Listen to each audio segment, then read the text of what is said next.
the Mike Sando tiers article in The Athletic, which we got a few days ago. You and I have talked about this a little bit, but we'll get to Russell in a second. Matthew Stafford comes in at number 7. And I think when you look at this list, he's ranked there based on the strength of what he did as a member of the Detroit Lions. So there's the real possibility that even though he's ranked T7 this year in Sando's article, that when the thing comes out next year, he'll be in the top 5. Really quick, the key to this article, unlike, because there's a million articles that are listed, and this is, now become, this used to be ESPN, now it's part of a paywall, so maybe some people listening, probably a lot of people don't even have access. This is not a media member listing. This is all based on coaches, head coaches, coordinators, and GMs, right? They create the list. They vote on the list, and then he ranks it. These are NFL people. This is what the media thinks is irrelevant. This is not anyone that is not coaching or picking players, right? That to me is why I think this list, like you said, it is so important. Because a lot of people, fucking everyone makes a goddamn list. But this, to me, list represents the league's thoughts, which is really what matters, right? Yep.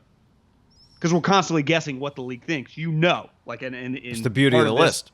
Yeah, and it's quoted by coaches and GMs. Well, what I think is that next year they might say this guy's top 5 based on the other quarterbacks around him and based on where he is.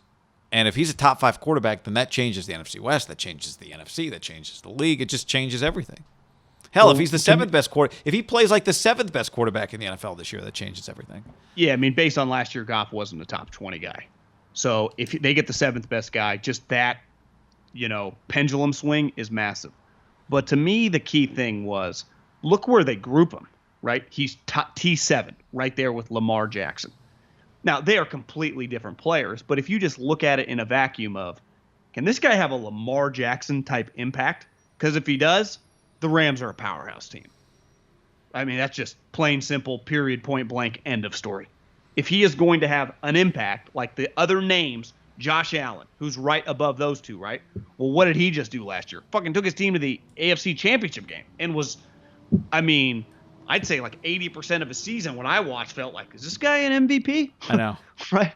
So if this guy is going to play like that, and we don't know. I think it's one of the best stories in the NFL.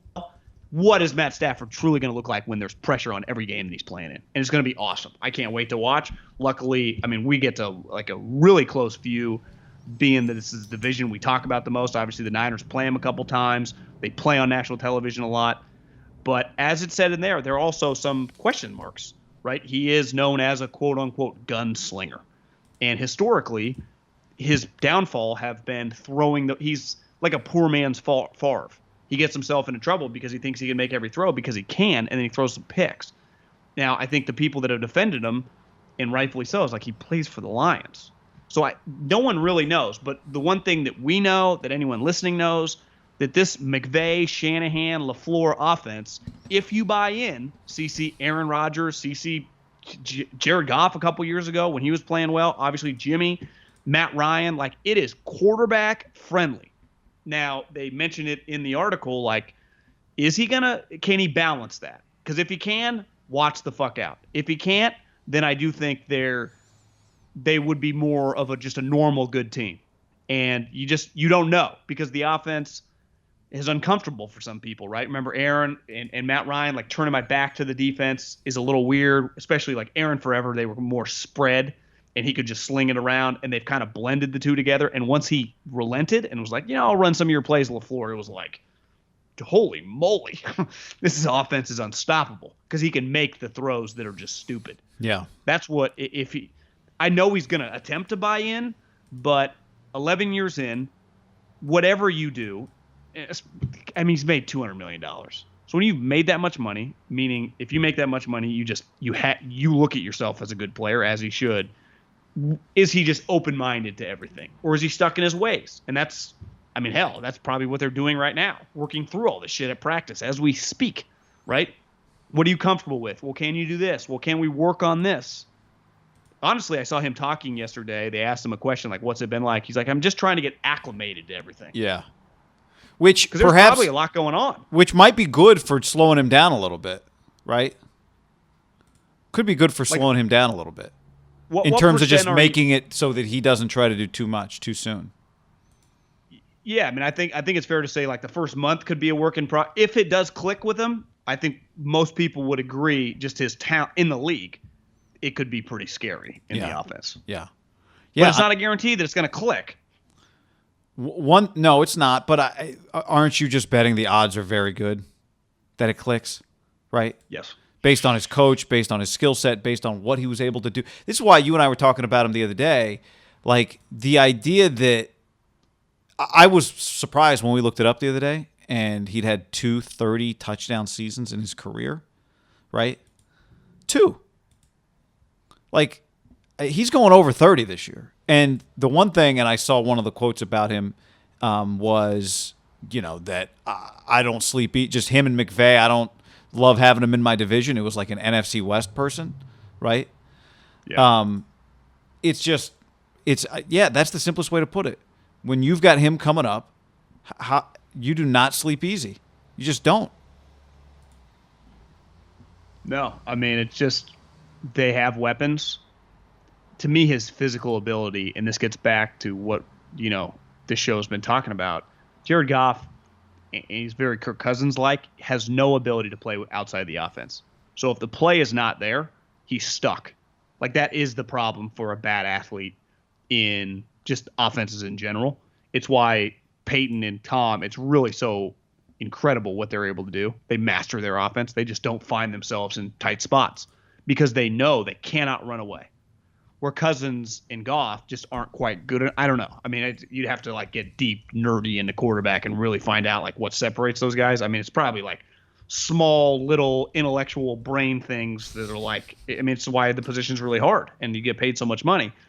But Jared couldn't move. This guy at least can move. Like one thing I've always noticed when I watch Matt, he can keep plays alive with his leg. He's not a runner, but he's definitely not immobile, right? He's not a Rivers, a Manning. So to me, that adds a little element to his game. Remember 2 years ago, Jimmy is not a runner, but Jimmy can keep plays alive with his legs. That does really help you out in an offense where, like, if you watch the Vikings, Kirk Cousins is rolling. When you watch them play bad, they did against I went to the playoff game. It just feels like he's a sitting duck, right? Because it's like he's not getting the ball quite out fast enough. He thinks he's probably a little better than he is.